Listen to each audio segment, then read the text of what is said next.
पुलिसकर्मी ने 68 मीटर की दूरी से एक चोर को देखा। चोर भागने लगता है। मतलब चोर और पुलिस के बीच की जो डिस्टेंस है वो हमारे का पास कितनी दे रखी है, 68 दे रखी है। और 68 हमको टाइम अगर निकालना है तो दोनों की, चोर और पुलिस के बीच की डिस्टेंस और अपॉन में हमारे पास है टाइम का डिफरेंस। तो हमारे पास 9 और 4 का जो डिफरेंस है वो कितना होगा, 5 होगा। तो हमारे पास टाइम निकल के आ जाएगा। तो यहाँ से हम इसको सिंप्लीफाई करेंगे तो ये कितना मिलेगा, 5 एकम 5, और यहाँ से मिलेगा 5 तिया 15, मतलब 13.6 बिल्कुल इसका सही आंसर है, जो कि हमको ऑप्शन नंबर सी में दे रखा है। दो सहेलियां अम्मू और बीनू के पास कुछ कैंडीज थी, तो हमने इन दोनों के पास 100 कैंडीज मतलब 100 कैंडीज मान ली हैं। एक है अम्बू और दूसरी है बीनू। अम्बू के पास जो है वो कैंडी कितनी है, अम्बू के पास जो कैंडीज हैं वो 16 है, मतलब दोनों के पास 100 हैं। तो अम्बू के पास अगर 60 है तो बीनू के पास 40 होंगी कैंडीज। अब इसमें से इसने बोला है एक से दूसरे के पास जो है वो 10 अधिक हैं। तो सवाल के अनुसार कितनी हैं, 20 अधिक हैं। तो इसी 20 का जो मान दे रखा है वो भैया 10 दे रखा है। तो यहाँ से हमको अम्बू का अगर निकालना है तो अम्बू के लिए मैं क्या करूँगा, 10/20 और इनटू में मैं लगाऊंगा 60, गुणा किया क्योंकि हमको अम्बू का निकालना है। तो 20 से इसको मैं काटूंगा 3 बार। तो यहाँ से जो अम्बू का है वो 30 कैंडीज निकल के आ जाएगा। अब मैं निकालूंगा बीनू का। तो बीनू का यहाँ से मैं फिर से देखूंगा एक बार, तो 10/20, क्योंकि 20 का मान 10 दे रखा था, बीनू का कितना मान है 40 है, तो मैं 40 लिख दूंगा। यहाँ से 20 से इसको मैं काटूंगा तो 2 बार, तो यहाँ से 20 निकल के आ जाएगा बीनू का। तो 30 और 20 जो कि हमको ऑप्शन नंबर 4 में नज़र आ रहा है।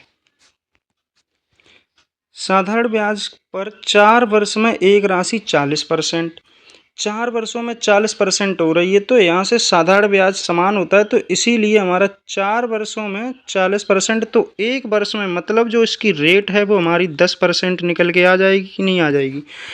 3 वर्ष बाद हमको चक्रवृद्धि ब्याज करना है, चक्रवृद्धि, तो 3 वर्ष हैं हमारे लिए और 10% है। तो इसका जो इफेक्टिव रेट है सीआई के लिए, इफेक्टिव रेट कितना होगा, 3.1%, 3.1%। अब हमको 3 वर्ष का ये चक्रवृद्धि ब्याज है तो 14,000 रुपये पर निकालना है। तो 14,000 का हम क्या करेंगे, निकालेंगे 3.1% निकालेंगे। तो हम परसेंटेज हटाए तो नीचे 100 आएगा, और यहाँ से अगर मैं पॉइंट हटाऊंगा तो नीचे एक जीरो और आ जाएगा। अब हमको दिख रहा है 3 जीरो से ये 3 जीरो कैंसिल आउट हो जाएंगे, और यहाँ से मैं 14 का गुणा कर दूंगा किसके साथ, 331 के साथ। तो यूनिट डिजिट 14 एकम 14 हमको 4 मिलेगा यूनिट डिजिट, और 14 का हम आगे गुणा करेंगे उससे पहले मैं यूनिट डिजिट देख लेंगे तो हमको यूनिट डिजिट मिलेगा 4, और जो कि ऑप्शन नंबर 2 में बिल्कुल दिख रहा है। यहाँ से देखेंगे अनिल एक कार्य को 14 दिनों में कर सकता है, तो अनिल एक कार्य को 14 दिनों में करेगा, जबकि हमारे पास सुनील है वो 20 दिन में करता है। तो सुनील कितने दिनों में करता है, इसको 20 दिनों में करेगा। और उसी कार्य को 4 दिन में कर सकता है विमल, और ये दोनों की सहायता से करेगा। तो अनिल और सुनील और विमल तीनों करेंगे 4 दिनों में। तो इनका जो एलसीएम है वो कितना हो जाएगा, इनका एलसीएम होगा 140। यहाँ से इनकी एफिशिएंसी निकालेंगे तो एफिशिएंसी भाग करेंगे हम इनको, तो 14 को 140 से भाग कर, 140 को 14 से भाग करेंगे तो यहाँ से कितना निकलेगा हमारा, ये 14 एकम 14 मतलब 10 निकलेगा। और यहाँ से हमारी इसकी जो एफिशिएंसी है वो कितनी निकल के आ जाएगी, 7 निकलेगी। और इसकी 4 एकम 4 4 4 तिया 12, तो इसकी जो एफिशिएंसी है वो 15 निकलेगी। अब यहाँ से तीनों की जो एफिशिएंसी है अनिल सुनील और विमल की वो 35 है, और अनिल और सुनील की जो एफिशिएंसी है वो 17 है। तो विमल की जो एफिशिएंसी है वो निकल के आ जाएगी इनके और इनके डिफरेंस से, मतलब 35 माइनस 17 करेंगे तो विमल की जो एफिशिएंसी है वो 18 निकल के आएगी। टोटल काम कितना हमारे पास 40, 140 है, और विमल से हमको करवाना है क्योंकि ये पूछ रहा है विमल अकेले कितने दिनों में करेगा, तो 18।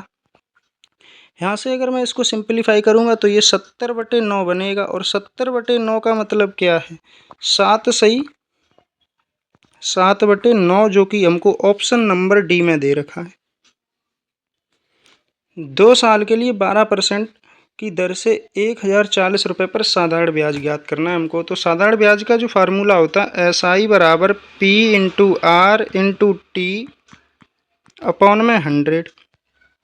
तो प्रिंसिपल हमारा कितना दे रखा है 1040, और यहाँ से हमारी दर कितनी दे रखी है 12, और गुणा हमारे पास 2 कितना दे रखा है, वर्ष कितनी दे रखी है 2 अपॉन में 100। यहाँ से 0 से 0 कैंसिल आउट कर देंगे, और यहाँ से देखेंगे